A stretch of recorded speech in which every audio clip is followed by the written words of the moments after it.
श्री गुरुभ्यो नमः. अंतर्ब्रह्मच्या आजच्या या व्हिडिओत आपल्या सगळ्यांचं मनपूर्वक स्वागत आहे. मानवी जीवनातील न सुटलेले असे काही जटिल प्रश्न असतात की ज्याची उत्तरं आपल्याला आताच्या आयुष्याशी संबंधित कितीही शोधलं तरी सापडत नाहीत. अशा वेळेला प्रतिगमन उपचार पद्धती आपल्याला मदतीचा हात पुढे करते. प्रतिगमन उपचार पद्धती अर्थात PLR या व्हिडिओ सिरीजच्या माध्यमातून आजवर आपण अशाच अनेक केसेस ऐकलेल्या आहेत. आजच्या या व्हिडिओमध्ये मी आरोग्यविषयक एक महत्त्वाची केस आपल्यासमोर आणलेली आहे. यामध्ये एक 45 ते 50 वयोगटातील स्त्री माझ्याकडे PLR करून घेण्यासाठी आली होती. या ताईंचे जे काही वेगवेगळे प्रश्न होते त्या प्रश्नांच्या अनुषंगाने आम्ही प्रतिगमनाच्या पहिल्या सेशनमध्ये म्हणजेच प्री टॉकमध्ये व्यक्तिगत आयुष्यविषयक माहिती देत असताना नात्यांच्या संदर्भामध्ये प्रामुख्यानं उल्लेख केलेला होता.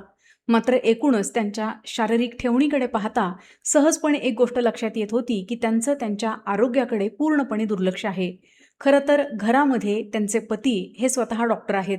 शरीराच्या अतिरिक्त वाढलेल्या वजनामुळे नेमके काय काय विकार होऊ शकतात याची प्राथमिक माहिती त्या ताईंना निश्चितच होती. बरं, घरातच वैद्यकीय क्षेत्रामध्ये कार्यरत असणारी व्यक्ती आपल्याबरोबर राहते आहे, काम करते आहे, हे पाहूनही त्या जीवाला आपल्या आरोग्याविषयक फारसा उत्साह नव्हता किंवा ते सुधारावं अशी इच्छा देखील नव्हती. या प्रश्नाच्या मुळाशी जात असताना एक गोष्ट लक्षात आली की वाढलेल्या शारीरिक वजनामुळे या ताईंना स्वतःविषयी एक इन्फिरियरिटी म्हणजेच न्यूनगंड निर्माण झालेला आहे. आपण चांगलं दिसत नाही, आपण उत्तम प्रकारचे कपडे जे आपल्याला घालावेसे वाटतात ते घालू शकत नाही, इथपासून आपल्या शारीरिक हालचाली वाढलेल्या वजनामुळे मर्यादित झालेल्या आहेत, इथपर्यंत त्यांना या प्रश्नानं घेरलेलं होतं. मात्र तरी देखील प्रीटॉकमध्ये ज्यावेळेला त्या त्यांच्या समस्या सांगत होत्या त्यावेळेला त्यांनी या गोष्टींचा उल्लेखही केला नाही. खरं तर प्रतिगमन उपचार पद्धती ही पूर्णतः ऋषी जगताच्या मार्गदर्शनानुसार चालते. आजवरच्या अनेक केसेसमध्ये मी हे अनुभवलेलं आहे की व्यक्ती एखादा वेगळा प्रश्न घेऊन येते आणि प्रतिगमनाच्या प्रक्रियेमध्ये मात्र त्या प्रश्नाच्या बरोबरीनं किंवा त्या प्रश्नाच्याही आधी अशा एखाद्या महत्त्वाच्या घटनेवर किंवा एखाद्या किचकट प्रश्नावर प्रकाश टाकला जातो की त्या व्यक्तीचं आताच्या आयुष्यातलं जगणं हे सुसह्य होतं. या ताईंच्या बाबतीतही तेच झालं. त्या माझ्याकडे नात्यामध्ये असलेल्या ताणतणावाच्या संदर्भात आल्या होत्या. मात्र ज्या वेळेला प्रतिगमनाच्या दुसऱ्या सेशनमध्येच म्हणजे ध्यानाच्या खोल अवस्थेमध्ये आम्ही जाऊन पोहोचलो तेव्हा जे काही समोर आलं ते पूर्णतः वेगळं होतं. गतजन्मामध्ये यांनी स्वतःला गुजरातमधल्या एका खेड्यामध्ये स्त्रीच्या स्वरूपामध्ये पाहिलं. ही स्त्री एका सधन कुटुंबामध्ये जगते आहे आणि घरातील अतिशय महत्त्वाच्या जबाबदाऱ्या या स्त्रीच्या खांद्यांवरती आहेत. मात्र दुर्दैवानं त्या काळातील सामाजिक चौकटींना अनुसरून या स्त्रीला तिच्या कुटुंबामध्ये आणि आजूबाजूच्या परिसरामध्ये समाजामध्ये विशेष स्थान मिळालेलं नाही.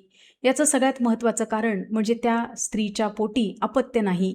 18व्या शतकातला आपला हा गुजरातमधला जन्म त्या ताई ध्यानाच्या अवस्थेमध्ये अनुभवत होत्या आणि त्या काळाला त्या स्थळाला अनुसरून एका अपत्यहीन स्त्रीच्या वाट्याला कशी अवहेलना मानहानी येते हे देखील त्या ध्यानावस्थेमध्ये अनुभवत होत्या.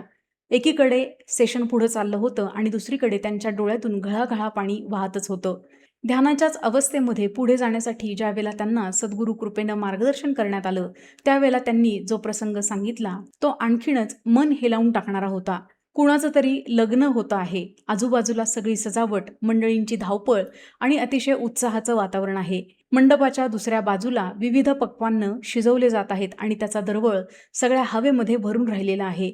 लोक चेष्टा मस्करी करत हसत खेळत त्या लग्न समारंभामध्ये आनंद लुटत आहेत. मात्र एका कोपऱ्यामध्ये या ताईंनी स्वतःला अतिशय खिन्न अवस्थेमध्ये, दुःखी अवस्थेमध्ये रडताना पाहिलं. या रडण्यामागचं नेमकं कारण काय आहे असं विचारत असताना जे कारण त्यांनी सांगितलं ते कारण ऐकून ऐकणाऱ्या कुठल्याही व्यक्तीला निश्चितच त्रास झाला असता. गतजन्मामध्ये त्या ताईंचा जो पती होता त्याचं लग्न आता दुसऱ्या स्त्रीशी लावून दिलं जात आहे. कुटुंबाच्या सहमतीनं, त्या नवऱ्याच्या सहमतीनं हा विवाह संपन्न होतो आहे. आपली पहिली पत्नी ही अपत्यहीन असल्यामुळे आपला वंश पुढं चालावा या हेतूनं त्या नवऱ्यानं दुसरा विवाह करण्याचा निर्णय घेतला. त्यावेळेसच्या त्यांच्या मनस्थितीमध्ये आणखीन खोलवर उतरण्याचा ज्यावेळेला प्रयत्न करण्यात आला त्यावेळेला त्यांनी स्वच्छपणे सांगितलं, मला माझ्या नवऱ्याचा राग येत नाही किंवा नवऱ्यानं ज्या दुसऱ्या स्त्रीशी विवाह केला आहे तिचाही मला अजिबात राग येत नाही. पण जे काही घडतं आहे त्याचा मला विलक्षण त्रास होतो आहे. मात्र जे काही घडतं आहे ते मला सहन होत नाही आणि त्याचा मला प्रचंड त्रास होतो आहे. या प्रसंगातून बाहेर पडून गतजन्मातील त्या स्त्रीच्या आयुष्यामध्ये आणखीन महत्त्वाची कुठली घटना घडते आहे हे जाणून घेण्याच्या उद्देशानं पुढे जाण्यासाठी मार्गदर्शन करण्यात आलं. जी घटना समोर उलगडली ती आणखीनच मन विदीर्ण करणारी होती.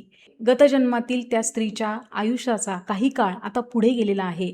घरामध्ये 2 लहान मुलं इकडे तिकडे पळताना दिसत आहेत. मात्र ही स्त्री अधिकच वृद्ध खंगलेली दिसत आहे. खरं तर शारीरिक वय फारसं नसतानाही खाण्यापिण्याची जी आबाळ होत होती त्याच्यामुळे आता या ताई खंगत चाललेल्या आहेत. अंगणात एक झोपडीवजा आडोसा आहे. या आडोशामध्ये त्या स्त्रीला पत्रावळीवरती 4 भाताची शीतं आणि शिळा चपातीचा तुकडा टाकण्यात आलेला आहे. एखाद्या जनावराला देखील ते खाता येणार नाही अशा प्रकारचं निकृष्ट प्रतीचं ते अन्न त्या ताईंच्या पुढ्यामध्ये होतं. काहीच वर्षांपूर्वी अगदी धडाडीनं आपल्या सगळ्या कुटुंब कबिल्याचा पसारा हाकणारी ही स्त्री आता परिस्थितीमुळे अतिशय विदीर्ण अवस्थेमध्ये जाऊन पोहोचली आहे. घरामध्ये इतकी सुबत्ता, इतकी आर्थिक भरभराट असताना देखील या ताईंच्या बाबतीत मात्र उपाशी जगणं आलेलं आहे.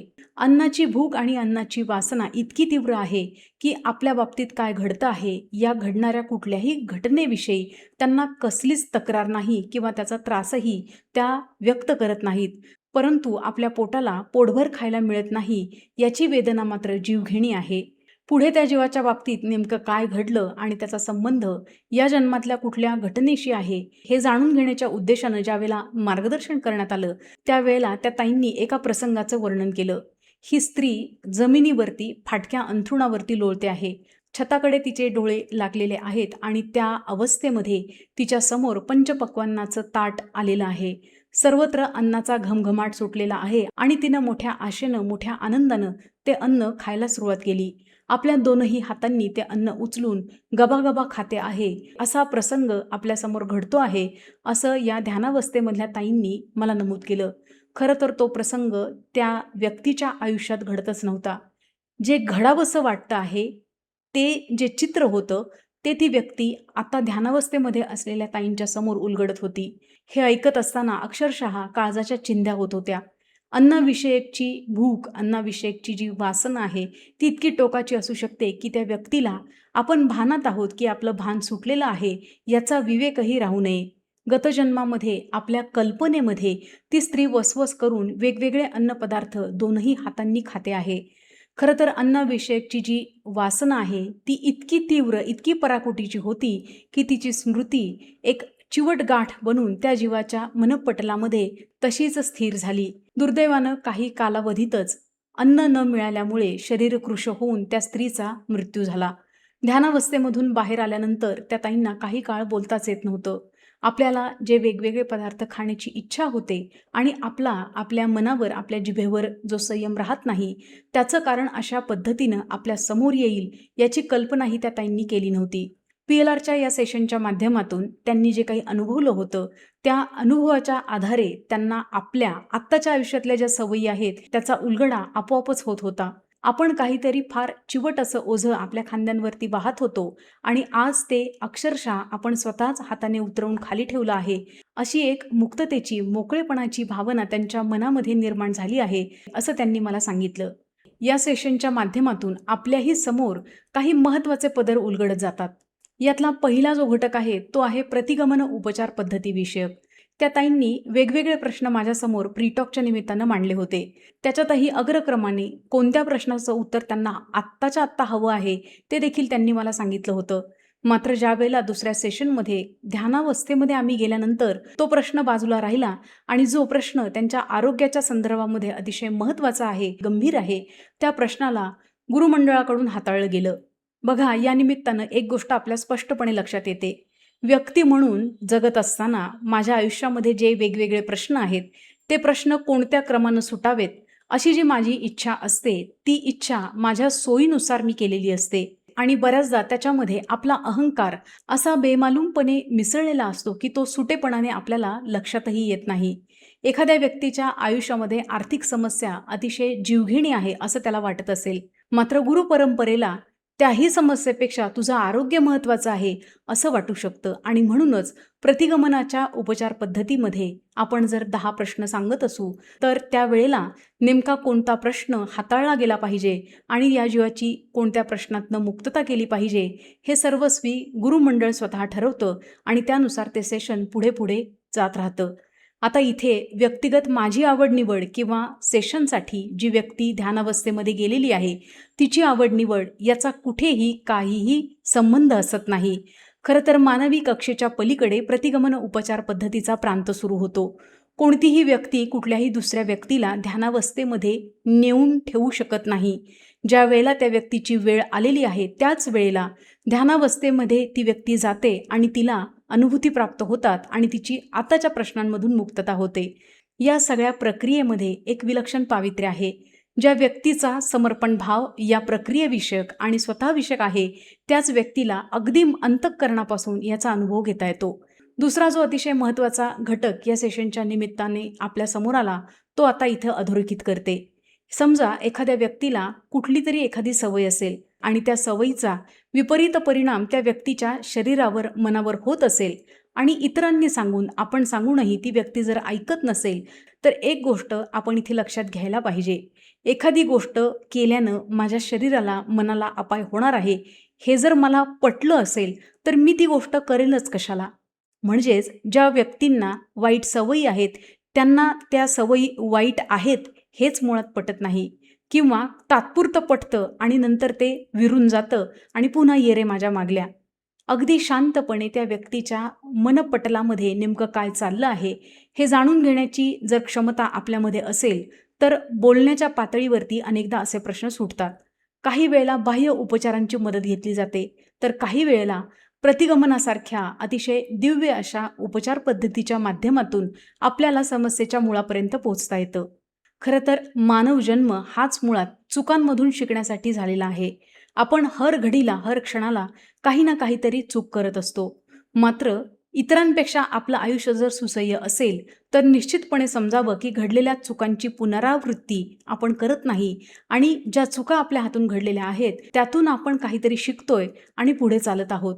आपल्या भोवताली अशा अनेक व्यक्ती आहेत की ज्या आपल्या डोळ्यांसमोर काहीतरी चुकीचं कृत्य करत आहेत असं आपण पाहत आहोत आणि त्या कृत्यामुळे आपण त्या व्यक्तीला देखील चुकीचं ठरवत आहोत.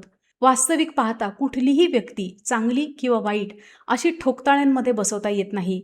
व्यक्तींमध्ये चांगल्याबरोबर वाईटही आहे आणि वाईटाबरोबर चांगलंही आहे. आपण नेमकं त्यातलं काय घेतो, काय नावाजतो आणि काय टाकून देतो हे आपल्यावरती अवलंबून आहे. आपल्या प्रत्येकाच्या आयुष्यामध्ये सहवासात येणाऱ्या प्रत्येक जीवाच्या संदर्भामध्ये जो चांगुलपणा आहे तोच फक्त आपल्या दृष्टीस पडो, आपल्यातला साक्षी भाव जागा होवो ही सद्गुरूंच्या चरणी आपल्या सगळ्यांच्या वतीनं आपल्या सगळ्यांच्यासाठी प्रार्थना अर्पण करते आणि आज या व्हिडिओमध्ये इथेच थांबते. पुन्हा भेटूयात असाच एक छानसा विषय घेऊन. तोपर्यंत श्री स्वामी समर्थ.